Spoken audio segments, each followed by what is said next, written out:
우리는 고린도전서 11장의 문을 열면서 예배 때 수건을 머리에 쓰는 문제, 또 주의 성만찬에 대한 교훈을 이어서 살펴보고 있습니다. 성찬에 대한 교훈을 전할 때에 바울은 너희 안에 지금 분열이 있다, 이렇게 문제점을 제시합니다. 어떤 문제점입니까? 고린도교회 성도들, 초대교회 성도들이 어떻게 성찬을 했습니까? 그들은 이제 저녁에 각자 먹을 것을 싸들고 유력한 형제의 집에, 모일 수 있을 만한 지체의 집에서 이제 모임을 가졌을 것입니다. 그때 주님이 정하신 성찬을 나누었을 것입니다. 근데 보통 애찬이 먼저 이제 앞섰거든요. 그것은 먼저 이 교제 식사를 한 후에 성찬의 예배를 드렸다는 것입니다. 그런데 한가하고 먹을 것 넉넉한 부유한 형제들이 먼저 와서 식탁을 점령하고 할 일 많아서 좀 제 시간에 오지 못하는 우리 사회적으로 신분이 낮은 형제와 자매들을 배려하지 않았습니다.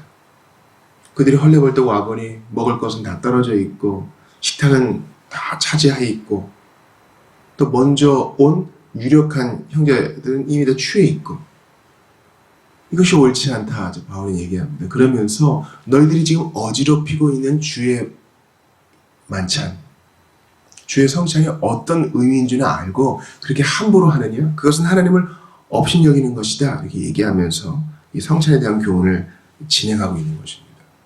그러니까 이 문맥이 대단히 중요하죠. 우리가 참 놀라운데요. 우리가 어제 이 본문 봤어요. 언제 봤습니까? 우리 성찬 어제 했잖아요. 그때 제가 이제 예식서에 있는 대로 이 본문을 읽었습니다. 그리고 오늘 다시 이 본문을 봐요. 하나님께서 우리에게 성찬에 대하여 가르치고 싶으신 바가 있는 것 같아요. 참 놀라운 경험입니다.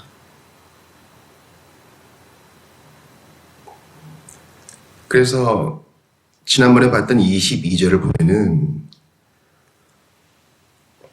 여러분은 차라리 집에서 먹고 오든지 하지 왜 이렇게 하나님의 교회를 경홀히 여기느냐, 주님을 업신 여기는 것 아니냐, 그렇게 책망을 하죠.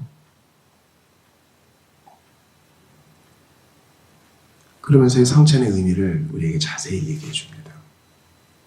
먼저 제가 이제 분병과 분잔을 할 때 제가 빵 하나를 들어 올리지 않습니까? 그것은 예수님이 하신 그대로입니다. 처음에 유월절 식사를 주님이 성찬으로 정하실 때 전병 같은 거죠. 얇은 빵을 예수님께서 그들이 늘 먹던 빵이니까 그것을 가지고 감사기도 하신 후에 식사를 위해 모인 제자들에게 나누어 주셨습니다. 오늘 보면 24절 그대로입니다. 그 빵을 떼어서 제자들에게 나누어 주셨다. 그 빵을 나누어 먹은 사람은 한 덩이에서 나누어 먹은 거예요. 우리가 교회 안에 형제와 자매를 한 피바다, 한 몸이란 형제자매라고 하죠. 한 주 대신 예수님의 찢기심, 실제적인 그분의 몸의 죽으심 까닭에 우리가 죄의 용서받고 하나님의 자녀가 되었습니다. 그러니까 다 형제와 자매요, 관련 있는 사람들이요, 배려해야 되는 사람입니다. 지난 시간에 인용했던 루이스의 말 기억하세요? 성찬 다음으로 거룩하고 영광스러운 것은 바로 그리스도인 이웃이다 그랬죠. 성찬의 빵과 잔 가운데 임재하신 그리스도께서 바로 그 형제와 자매에게 임재해 계시기 때문이다. 현존하시는 그리스도가 그 그리스도인 이웃에게 계시다. 놀라운 얘기죠. 그런데 그 형제 자매를 업신여겨? 배려하지 않아? 무시해? 이게 말이 되느냐 하는 것입니다. 또 식사 후에 포도주잔을 손에 들고 감사기도를 드리셨다, 이렇게 얘기하죠. 본래는 한 잔을 가지고, 한 잔에 있는 이 포도주를 가지고 성찬할 때 다 돌려 마시곤 했습니다. 아, 목사님 그거 너무 비위생적인데요. 여러분 지금도 그렇게 하는 우리 교회가 있어요. 한 잔이니까 내가 마실 만큼 마셔야지 양껏 마시면 주변 사람들이 또 못 마시죠. 배려해야 되는 거예요. 또 우리는 어떻게 합니까? 한 주전자에 담긴 포도주를 각각 작은 잔에 소분해서 나누어 주죠. 본래는 한 잔이에요. 하나의 포도주에서 나눠 마시기 때문에 같은 것을 마시는 겁니다. 우리 모두가 다 한 주님 대신 예수님의 피 흘리심 까닭에 죄 용서를 받았고 의의 옷을 입게 되었습니다. 그러니까 한 피 받아 한 몸 입은 형제와 자매죠. 근데 그런 형제와 자매를 위해 너희는 굶어하면서 야 맛있는 거 빨리 먹자. 그럴 수 있어요? 한 가족이라면 늦게 오는 식구를 위해서 먹을 걸 좀 남겨놓고 좀 늦게 왔으면 얼마나 힘들었습니까? 좀 위로하고 이래야 되는데 취해서 정신을 못 차린다면 그게 말이 되겠느냐. 그러니까 성찬은요 마치 장례식장과 같은 분위기로 진열하게 해야 되는 것이 아니라 대단히 공동체성이에요. 삼위 하나님이 공동체적인 모형을 우리에게 보여주시는 것처럼 성찬은 대단히 공동체성이에요. 아직 성찬에 참여하지 못하는 자들이 있죠? 여러분 보시면서 공동체에 가입하는 게 어떤 의미인지 생각하십시오. 한 피 받아 한 몸 입은 형제와 자매이니 저 형제와 자매가 어려울 때 수수방관하고 있을 수 없습니다. 초대교회 기억하십니까? 서로 자기 물건을 제 것이라 주장하지 않고 통용했다 그랬어요. 형제와 자매, 교회 안에 있는 지들끼리 오히려 더 깍쟁이 같은 노릇을 할 때가 얼마나 많아요. 성찬의 한 상에 참여한 형제와 자매가 그럴 수는 없다. 이렇게 얘기하는 겁니다. 그것은 아주 사소한 영역에까지 적용됩니다. 즉, 내 옷차림과 겉모양새를 꾸미는 데에까지 나아갑니다. 아, 목사님, 이거 다 자유 아니에요? 다 복음 안에 있는 자유지니까 마음대로 할 수 있죠. 근데 경제적으로 빈핍한 형제와 자매들, 사고를 당하여 사업상의 어려움을 당하여 경제적인 위기를 당한 형제와 자매를 생각할 때 나 이 정도 꾸밀 수 있는 사람이다 라고 한껏 꾸미고 교회당에 오는 것은 자제할 필요가 있겠죠. 그건 역시 성찬과 관련되어 있는 것입니다. 조금 더 범위를 확대해 볼까요? 지금 우크라이나와 러시아 간의 갈등이 있습니다. 서로의 보도의 내용이 조금 다르긴 하지만 사상자가 지금 나오고 있어요. 그럼 먼저 기억해야 될 것은 러시아는 나쁜 놈, 우크라이나는 좋은 사람, 이런 식의 흑백 논리는 지양해야 합니다. 우리의 영적 전쟁의 대상은 무엇입니까? 어두움의 세상 주관자들입니다. 영적 전쟁입니다. 그들은 마귀는, 그의 수하들은 이 땅의 통치자들을 통하여 어떻게든 하나님 나라를 저지하고 어떻게든 복음을 억누르려 하며 진리를 훼손시키려 합니다. 그러므로 눈앞에 보이는 그러니까 귀로 듣는 소식들에만 완전히 마음을 빼앗겨서 흑백 논리에 빠지면 안 돼요. 아, 러시아가 망하면 일이 해결되겠구나. 지금 그런 게 아니에요. 우리는 세상 사람들과 똑같은 기준을 가질 수 없습니다. 성경적으로 해석해야 돼요. 주님, 그 속에 있는 악한 영들 결박해 주십시오. 우리가 오늘 예배의 문을 열면서 시편을 읽지 않았습니까? 악한 자의 하는 일들을 다 무의로 돌아가게 해 주십시오. 악한 자가 웅크리고 있으나 여호와께서 그들을 심판해 주십시오. 동시에 성찬의 의미를 생각한다면 지금도 그 안에서 고통받고 있는 형제와 자매들, 교회들이 있을 거란 말이에요. 그들이 정교회 신자이든 개신교 신자이든 간에 그들을 붙들어 달라고 기도해야 할 것입니다. 이것만큼 실제적인 게 어디 있어요? 그들도 다 한 몸 된 지체인데요. 같은 그리스도의 떡을 먹고 그리스도의 잔을 받은 지체인데요. 어찌 우리가 그들을 도외시할 수 있겠습니까? 본문을 다시 한번 봅시다. 내가 여러분께 전한 것은 주께 받은 것입니다. 곧 주 예수께서 배반을 당하셔서 잡히시던 날 밤에 주께서는 빵을 손에 드시고 이제 몇 시간 후면 잡히십니다. 그때 주님은 이 유월절 식사 때 일반적인 식사를 하셔요. 그리고 이것이 우리가 오늘날 성찬이라 칭하는 예식이 되었습니다. 그 연속성이 있죠. 구약의 유월절 식사가 그리스도 이후로 성찬으로, 구약의 할례가 그리스도 이후로 세례로.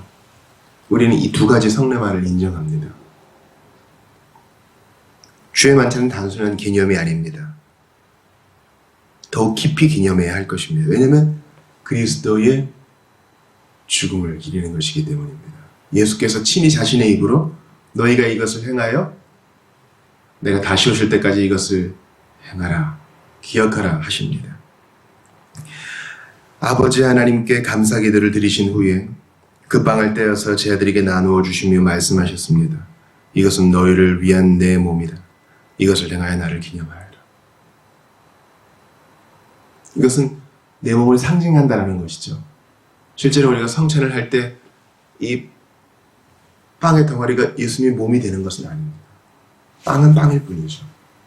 그러나 이것을 행할 때 찢기신 그리스도의 몸을 생각하고 기억하며 지어쓰신 분이 나 때문에 그리하셨구나, 그 고통을 감내하셨구나 생각해야 되는 것입니다.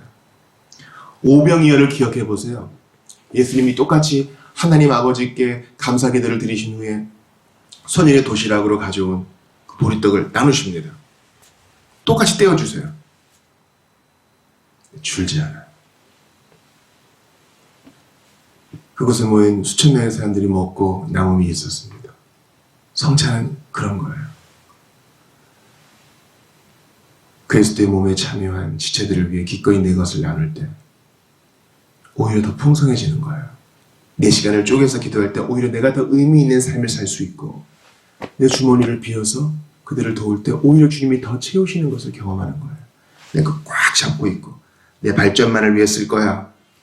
그러면 시간 더 날아가요. 내 가족과 내 안위를 위해서만 이 돈 쓸 거야. 희한하게 돈이 나에게 돋친 듯 없어지는 경우가 있습니다. 이것은 너희를 위한 내 몸이다. 이것을 행하여 나를 기념하여라. 실제로 성찬을 해야 됩니다. 설교는 설교자의 역량에 따라 차이가 있을 때 있죠. 그러나 성찬은 우리가 그것을 보고, 맛보고, 잡고 그리스도의 죽으심을 더 가까이 경험할 수 있는 겁니다. 또 식사 후에 포도주 잔을 손에 들고 감사기도를 드리신 다음 제들에게 말씀하셨습니다. 이 잔은 내 피로 세우는 새 언약이다. 자, 이 잔이 새 언약이라 그랬습니다. 너희는 이것을 행하여 마실 때마다 나를 기념하여라. 주님은 이 먹고 마시는 단순한 행동을 통하여 자신의 죽음을 기억하고 묵상하며 감사할 것을 요구하십니다. 하나님의 아들의 극심한 고통을 당하신 몸과 흘리신 피를 되돌아보는 신자들은 이 성찬을 통해 강하게 됩니다. 또 거룩하게 해주시는 은혜를 전달받습니다. 실제적인 거예요. 그러니까 이 세례와 성찬은 대단히 무게 있게 우리가 다루어야 하는 것이죠. 그러므로 여러분이 이 빵을 먹고 이 잔을 마실 때마다 주께서 우리를 위해 죽으신 의미를 주가 다시 오실 때까지 선포하는 것입니다. 예배 때 설교자만 선포하는 게 아니에요. 우리가 이 성찬에 참여함으로 예수님은 진짜다. 예수님의 죽으심은 우리에게 유효하다. 누가 하나님이 택하신 자, 주께서 피 흘려 주신 자를 정죄 하리요 선포하는 것입니다. 그 주님 다시 오신다. 저는 청년부에 막 올라가서 아주 소박한 빵과 과일청 포도주 주스로 청년부 목사님이 진행하여서 성찬에 참여하는데 엄청난 은혜를 누렸습니다. 바로 이 본문을 봤기 때문이죠. 오실 때까지 전하는 것입니다.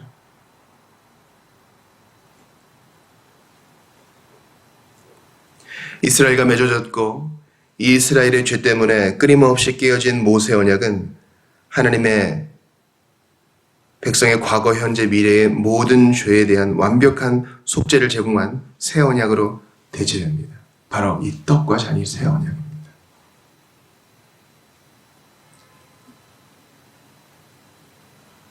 주님께서 이 새 언약을 갱신하는 우리의 예배 현장에 임하십니다. 두세 사람이 내 이름으로 모이는 곳에 나도 그들 가운데 있다. 세상 끝날까지 너희와 항상 함께하리라. 이 떡과 잔 가운데 영적으로 임재하셔서 우리에게 실제적으로 힘을 주십니다.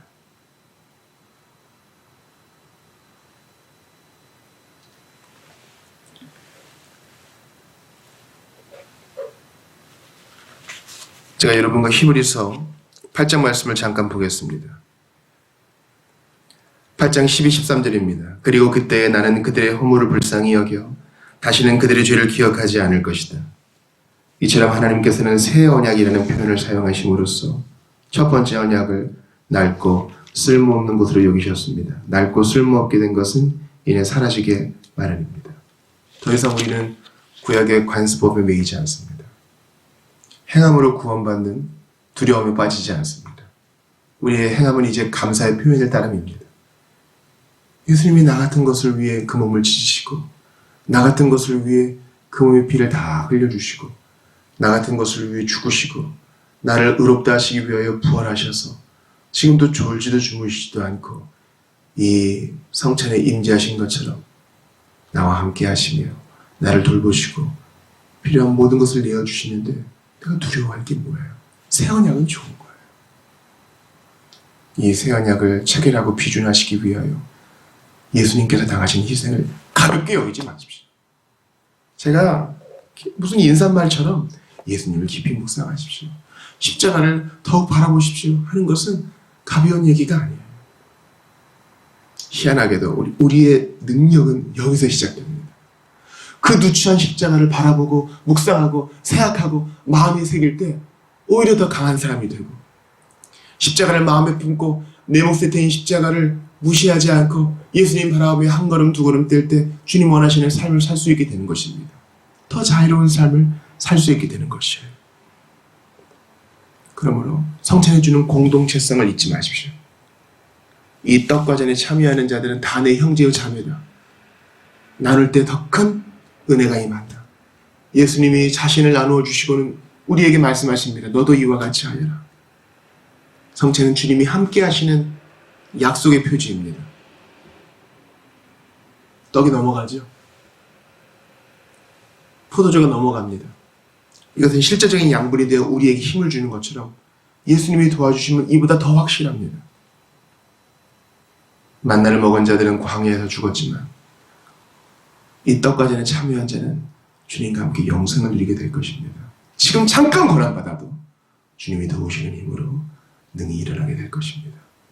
그러므로 이 떡과 잔에 참여하신 분들이요, 주님의 도우심을 호리도 의심하지 마십시오.